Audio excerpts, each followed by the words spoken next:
Salut, bonjour, bienvenue sur Wireframe Dimensions. Alors aujourd'hui, je vais vous parler de ZBrush. Donc du coup, qu'est-ce que ZBrush, qu'est-ce que c'est, qu'est-ce que ça va nous permettre donc, de travailler en particulier. Donc alors, le logiciel va nous permettre de faire de la sculpture 3D, donc ça va vous permettre de faire des personnages et donc de faire des objets, donc très utilisé dans le jeu vidéo. Alors pour apprendre ZBrush, je sais qu'il y en a de nombreux qui demandent pas mal de tutoriels sur ZBrush. La chaîne est en train de grandir. Il faut que vous sachiez, donc comme je l'ai déjà dit, que le dessin à côté c'est vraiment du passe-temps et moi mon boulot c'est vraiment la 3D. Donc sur la chaîne vous aurez beaucoup plus, je pense, de tutos à l'avenir sur ZBrush. Et moi du coup je fais des personnages. Je suis qu'un artiste, donc je suis spécialisé dans le personnage et les créatures les créatures en général. Donc là ce que vous voyez devant vos yeux c'est une figurine que j'ai faite exprès pour une entreprise que je viens d'ouvrir moi-même, qui s'appelle Arcanum Workshop, donc comme j'ai fait précédemment dans la vidéo où je vous ai expliqué un petit peu ce que c'était. Et donc voilà, mon boulot c'est essentiellement de faire des figurines pour les gens qui font de la peinture. Et donc voilà, donc là je vous explique vite fait un petit peu à quoi sert le logiciel, et puis après on va passer sur une fonction qui est utilisée sur ZBrush, mais qui n'est pas, on n'en parle pas beaucoup. Il faut que vous sachiez, donc si vous voulez suivre les tutos, il faut que vous sachiez que les logiciels ici sont en anglais. C'est uniquement en anglais. Alors pourquoi c'est en anglais? Parce que si vous voulez vous renseigner sur des choses particulières sur le logiciel, ça sera uniquement en anglais. Je sais qu'il y a des Français qui font des tutoriels en français, mais je trouve ça un peu dommage, parce que si par la suite vous voulez faire du professionnel, ça vous aidera énormément à avoir le logiciel en anglais, et ça vous permettra déjà d'apprendre les aspects techniques et les mots techniques dans le logiciel. Donc n'installez surtout pas le logiciel en français, ça sert à que dalle. À part si vous voulez faire votre truc dans votre petit coin et puis voilà, faire votre petit truc. Mais voilà, je vous dis d'ores et déjà, le logiciel sera strictement en anglais chez moi, parce que du coup comme je bosse et que la plupart des gens que je côtoie sont anglais, on a tendance à discuter avec les termes techniques. Voilà. Alors donc du coup, ZBrush, c'est de la sculpture. Ça s'apprend pas comme ça du jour au lendemain. Moi pour l'instant, pour en arriver là où j'en suis arrivé, j'ai mis 5 ans, là, pratiquement 5 ans de ZBrush, et j'apprends encore tous les jours. Donc voilà, on va switcher sur le Dynamesh. Je vais vous expliquer ce que c'est le Dynamesh et à quoi ça correspond. Alors, nous voici devant un cylindre. Comme vous pouvez le constater, c'est un cylindre. C'est rond, voilà, c'est d'une forme cylindrique. Donc le Dynamesh, il va nous permettre quoi? Le Dynamesh, alors vous avez deux formes en fait pour faire de la sculpture. Vous avez d'un côté le Divide et d'un autre côté le Dynamesh. Alors le Divide, vous allez dans Subtool, voilà, vous allez dans vos Subtools. Donc vous avez un cylindre 3D, donc vos Subtools ils sont affichés ici. J'ai mis ce clic, putain de merde, j'ai mis ce clic. Pas grave, ça sera coupé, ça sera coupé la vidéo.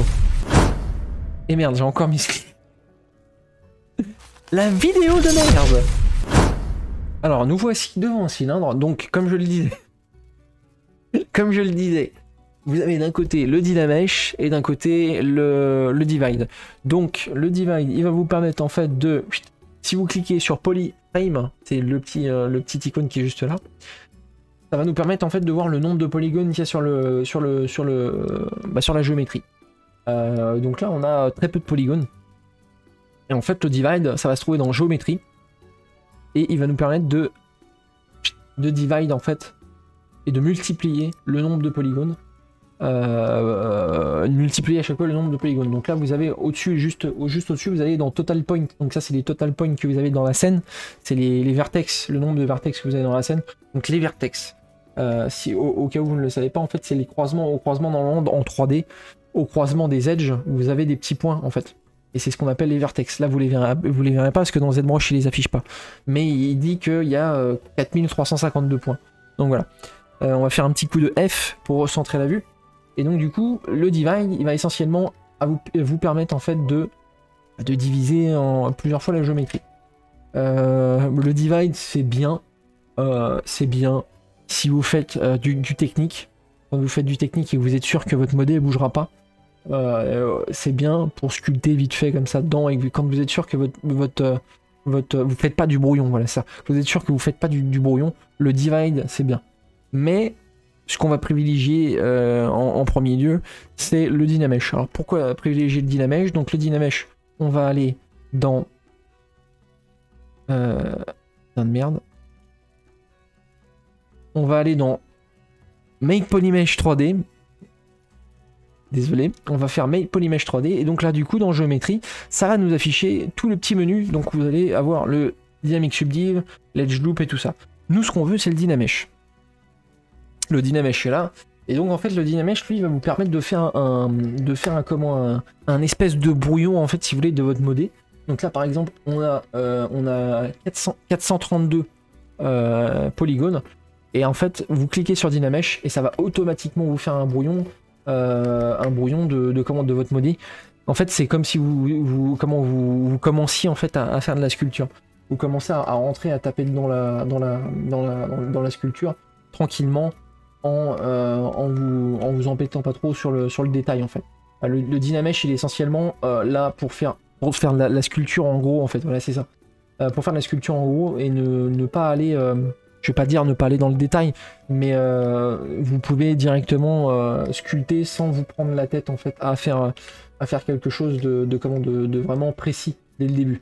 Si après vous voulez rester en Dynamesh et taper sur quelque chose de plus précis, vous augmentez la résolution juste en bas.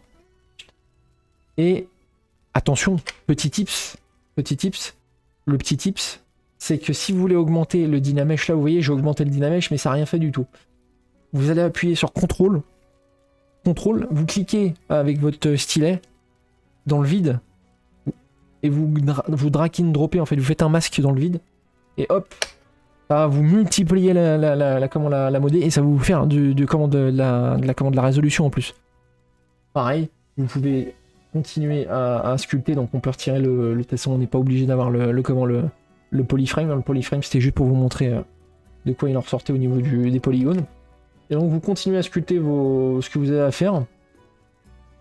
Mais vous voulez que là par exemple, vous voyez, en fait, le problème c'est que le truc qui est bien, c'est qu'avec le Dynamesh, le maillage s'update au fur et à mesure. Il fait une mise à jour à chaque fois que vous faites un contrôle masque dans le vide. Là par exemple, là on a notre wireframe qui est complètement défoncé, il est pas bien du tout et ça affiche pas correctement la forme. Pas de problème, le Dynamesh il est là. Donc du coup ça va vous permettre, donc on refait un masque dans le vide et ça se réupdate. En fait le wireframe, le quadrillage se réupdate autour et ça repousse bien les formes en fait. Parce que là je peux faire en fait pour vous montrer correctement la chose, vous pouvez prendre un snake hook, on prend un snake hook et on va carrément déformer le wireframe. On va le déformer, on va lui défoncer sa gueule, voilà. Et puis vous allez voir qu'en fait, là le maillage il est pas beau du tout en fait. C'est vraiment pas propre. Ce qu'on va faire, c'est que on va faire un masque dans le vide, donc contrôle masque dans le vide en cliquant, et bing, hop. Là vous avez vu la différence. La différence elle est là.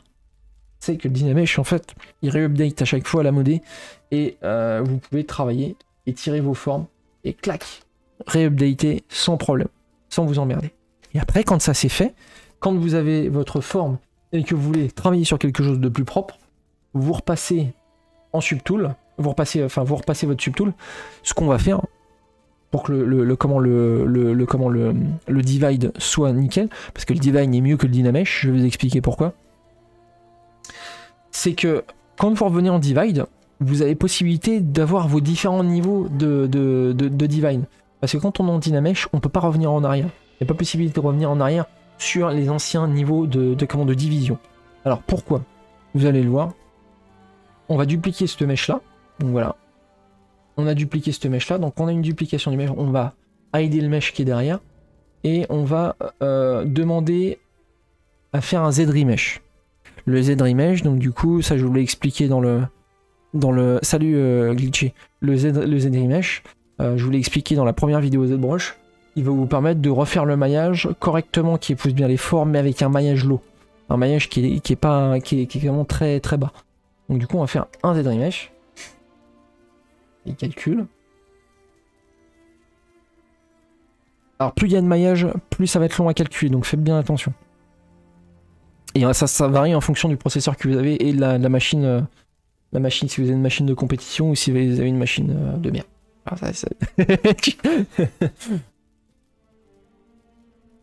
Alors j'ai envie d'être un peu plus actif dans mes vidéos et d'être un peu plus dynamique et puis d'être marrant, voilà. J'ai un humour assez noir et assez froid, c'est marrant. Alors donc du coup, voilà, on a un maillage qui est beaucoup plus lourd. On a un maillage qui est beaucoup plus... voilà, qui est un peu plus... de toute façon, je vais pas le dire, il est lourd, hein, il est dégueulasse. Mais le truc qui est bien, c'est que on peut faire un divide. On peut faire un divide, et avec le divide, en fait, vous gagnez en subdivision. Donc ok, mais on peut revenir en arrière. Donc là, on est subdiv 3, subdiv 4. Attention à pas aller trop, parce que sinon votre PC, il va clamser. Enfin, il va clamser, il va faire non, s'il vous plaît, éteignez ZBrush. Il va faire une erreur, et puis après, ça va être terminé. Donc là, voilà. C'est un peu smooth, c'est un peu mou au niveau des formes.